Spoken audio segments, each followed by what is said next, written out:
নমস্কার বন্ধুরা, আমি সঙ্গমিত্রা সাহা। আপনারা দেখছেন আজিজ মশালা কিচেন। আজকে আমি আপনাদের সামনে রান্না করে দেখাবো চিংড়ি মাছের মালাইকারি। এটা রান্না করব একটা নতুন আইটেম দিয়ে, সেটা হচ্ছে কুমড়ো দিয়ে চিংড়ি মাছের মালাইকারি। আপনারা কুমড়ো চিংড়িও বলতে পারেন, তবে এটা কিন্তু পুরো মালাইকারির মতনই হবে পুরোটা খেতে।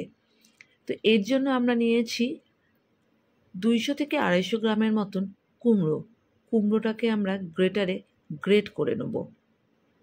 আর নেব কুচো চিংড়ি। আমরা এখানে কুচো চিংড়ি নিয়েছি প্রায় 500 গ্রামের মতন।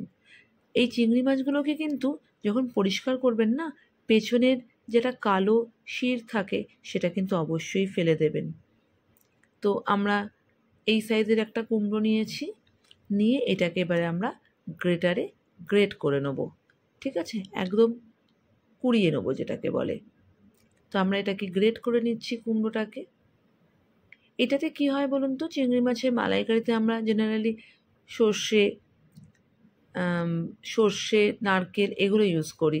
আবার অনেকে কিন্তু পেঁয়াজ রসুনও দেয়, কিন্তু আমরা এটাতে কুমড়ো ইউজ করব। খেতে যেমন টেস্টি হবে না, দেখতেও কিন্তু অসাধারণ হয়। যেহেতু কুমড়োটাও হলুদ আর সর্ষেটাও হলুদ কালার, দুটো মিশে একটা খুব সুন্দর কালার তৈরি হয়। তো আমরা কুমড়োটাকে গ্রেটারে গ্রেট করে এখানে আমরা রেখেছি। তারপরে দিচ্ছি আমরা কালো সর্ষের বাটা। আমরা প্রায় এখানে 2.5 টেবিল চামচের মতন কালো সর্ষে বাটা দিচ্ছি। আমরা কিন্তু এখানে কোনো পোস্ত কিংবা সাদা সর্ষে ইউজ করিনি। তো আমরা এখানে দিলাম 2.5 টেবিল চামচের মতন কালো সর্ষে বাটা। এবারে দেব নারকেল কোড়া। নারকেল কোড়াও আমরা যেই চামচ দিয়ে সর্ষেটা মেপেছি বাটার পরে, সেই চামচেই আমরা নারকেলটা নিচ্ছি প্রায় 3 থেকে 4 টেবিল চামচের মতন। কারণ এটা কিন্তু কোনো ঝোল আইটেম তো হবে না, এটা পুরো মাখা আইটেম হবে। হ্যাঁ, মাখা মাখা হবে, সেই জন্য। তো আমরা এখানে নিচ্ছি 4 টেবিল চামচের মতন নারকেল কোড়া। এবার দেবো লঙ্কা বাটা। আপনারা আপনাদের ঝাল যে যেরকম খান সেই অনুসারে লঙ্কা দেবেন। তবে একটু চিংড়ি মাছের মালাইকারি ঝাল মিষ্টি এগুলো প্রায় একটু সমান সমানই থাকে, তাতে টেস্ট হয়। তো সেই জন্য আমরা লঙ্কাটা সেই বুঝেই আপনারা দেবেন। এবারে আমরা দিয়ে দিলাম চিংড়ি মাছ, যেগুলো আমরা ভালোভাবে ধুয়ে হালকা একটু নুন হলুদ মেখে রেখে দিয়েছিলাম। তো আমরা কিন্তু একটা আলাদা পাত্রে জিনিসটাকে ভালোভাবে মেখে নেবো বলে এর মধ্যে নুন দিলাম, চিংড়ি মাছ, সর্ষে বাটা, লঙ্কা বাটা, তারপরে কুমড়োটাকে যে গ্রেটারে গ্রেট করছিলাম সেইটা, নারকেল কোড়া, নুন, এগুলো সব দিয়ে এবারে দিচ্ছি হলুদ। এরপরে দেবো কাঁচা সর্ষের তেল। হলুদটাও প্রয়োজন মতন দেবেন। এবারে আমরা দেবো কাঁচা সর্ষের তেল। সর্ষের তেলটা আমরা এখানে প্রায় 6 টেবিল চামচের মতন দেব। তো আমরা তেলটাকে দিচ্ছি। এটা কিন্তু সাদা তেলে রান্না ভালো হয় না, সেই স্বাদটা আসবে না। এটা চেষ্টা করবেন যেন সর্ষের তেলেই রান্নাটা হয়। এবারে আমরা এটাকে ভালোভাবে মিশিয়ে নেব, যাতে চিংড়ি মাছের সাথে কুমড়ো, নারকেল, সর্ষে সব মিশে যায়। আমাদের আরেকটু মনে হয়েছে সর্ষের তেল দেওয়ার, তাই আরেকটু দিচ্ছি। কিন্তু আমরা এখানে টোটাল এই মাখাটাতে 6 টেবিল চামচ সর্ষের তেল দিয়েছি। ভালোভাবে মেখে নিচ্ছি। মেখে নিয়ে আপনারা মিনিট 5-10 একটু রেখে দেবেন।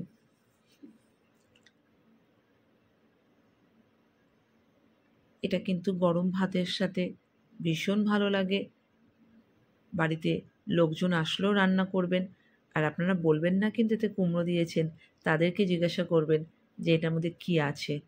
এবারে কড়াইটা আমরা ভালোভাবে গরম করে নিয়ে খুব সামান্য একটু তেল দিচ্ছি, 1/2 টেবিল চামচের মতন তেল দিয়ে কড়াইটার গায়ে লাগিয়ে নেব, যাতে মাছটা যখন রান্না করব তখন যাতে কড়াইয়ের মধ্যে লেগে না যায়।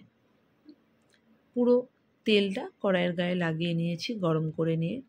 এইবারে আমরা যেই চিংড়ি মাছটাকে মেখে রেখেছি সেটা কড়াইতে দিয়ে দেবো। কড়াইতে আমরা চিংড়ি মাছটা দিয়ে দিলাম। এইবারে ওই যে বাসনটার মধ্যে চিংড়ি মাছটা আমরা মেখেছিলাম তার মধ্যে প্রায় জল দিয়ে দেবো।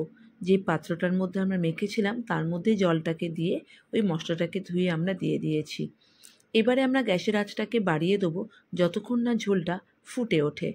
ততক্ষণ ঝোলটা ফুটে উঠলে আমরা গ্যাসের আঁচটাকে কমিয়ে ঢেকে দেবো 10 মিনিটের জন্য। আমরা কিন্তু এখানে কুমড়োটা ইউজ করেছি অ্যাকচুয়ালি মশলাটাকে অনেকটা বাড়ানোর জন্য, কারণ এতটা বেশি সর্ষে নারকেল সব একসাথে খাওয়াটা ঠিক না। আর কুমড়োটা দিয়ে করলে কিন্তু খেতেও ভীষণ টেস্ট লাগে, আর লোকে বুঝবেও না আপনারা যে সর্ষে আর নারকেলটা একটু কম দিয়েছেন। দেখুন 10 মিনিট হয়ে গেছে, আমরা কিন্তু এবারে ঢাকনাটা তুলে নিয়েছি। তুলে নিয়ে আবার একটু নেড়ে চেড়ে নিচ্ছি। 10 মিনিট বাদে আমরা গ্যাসের থেকে ঢাকনাটা খুলে নিয়ে একটু দেখব কেমন হয়েছে। দেখে আবার একটু নেড়ে চেড়ে 5 মিনিটের মতন আবার ঢাকনাটা ঢেকে রেখে দেবো। গ্যাসের আঁচটাকে কিন্তু আমরা কমিয়ে দেবো অবশ্যই। 5 মিনিট বাদে আবার ঢাকনাটা তুলে নিয়েছি। দেখুন মশলাটা কিন্তু আমাদের কমে এসছে, মানে নারকেলগুলো সাথে চিংড়ি মাছটা প্রায় মাখা মাখা হয়ে গেছে। কুমড়োটা দেওয়ার উদ্দেশ্য হচ্ছে এতে মশলাটা খুব কম লাগে, কারণ আপনারা যদি চিংড়ি মাছের মালাইকারি জিনিসটা খুব গাঢ় হবে এবং মাখা মাখা হবে। আর যেহেতু ছোটো চিংড়ি তো জিনিসটাকে আমরা মশলাটাকে বাড়ানোর জন্য বেশি সর্ষে খাওয়াটা যেমন ভালো না শরীরের পক্ষে, নারকেলের সাথে সর্ষে মিশিয়ে আবার একটু গ্যাস অম্বলেরও হয়। তো সেই জন্য আমরা কুমড়োটাকে গ্রেট করে দিলে কি হবে না, কুমড়োটা তো এবারে আমরা চিনি দিয়ে দিচ্ছি 1 চামচের মতন, 1 থেকে 1.5 চামচের মতন চিনি দেবেন, কারণ এটা কিন্তু ঝাল মিষ্টি, খুব বেশি মিষ্টি হবে না, এটা ঝালই হবে, কিন্তু একটু মিষ্টিটা দিলে যে কোনো রান্নায় স্বাদটা আরও অনেক গুণ বেড়ে যায়। আবার এটাকে নেড়ে চেড়ে আমরা 10 মিনিটের জন্য ঢেকে রেখে দেবো। আমাদের চিংড়ি মাছ হতে কিন্তু বেশিক্ষণ সময় লাগে না, তো যেহেতু আমরা গ্যাসটাকে কমিয়ে দিয়ে করছি সেই জন্য একটু সময়টা আমরা নিচ্ছি। তো আমরা আবার 10 মিনিটের জন্য ঢেকে দিলাম। তো যেটা বলছিলাম, কুমড়োটা দিলে কি হবে না, এর ঝোলটা কাইটা অনেকটা বাড়বে এবং খেতেও খুব টেস্ট হয়। বোঝা যায় না কুমড়োটা, কারণ কুমড়ো তো গলে যাবে। সেই জন্য দেখুন আমাদের কিন্তু কথা বলতে বলতে 10 মিনিট হয়েও গেছে আর মশলাটা কিন্তু অনেকটা গাঢ় হয়ে গেছে। এবারে আমরা 4 থেকে 5টা কাঁচা লঙ্কা চিড়ে আর 1 থেকে 1.5 টেবিল চামচ কাঁচা সর্ষের তেল দিয়ে আমরা এবারে গ্যাসের আঁচটাকে নামিয়ে 1 থেকে 2 মিনিটের মতো নেড়ে ছেড়ে আমরা নামিয়ে নেব। আমাদের কুমড়ো দিয়ে চিংড়ি মাছের মালাইকারি কিন্তু তৈরি হয়ে গেছে। তো দেখুন কেমন হয়েছে দেখতে, দেখতেও যেমন ভালো হয়েছে না, খেতেও কিন্তু অসাধারণ লাগবে। অবশ্যই এটা ট্রাই করবেন, আর প্লিজ আমার চ্যানেলটি সাবস্ক্রাইব করবেন, যদি ভালো লাগে লাইক ও শেয়ারও করবেন। তো নমস্কার, আবার আপনাদের সাথে দেখা হবে নতুন কোনো রেসিপি নিয়ে আগামীকাল।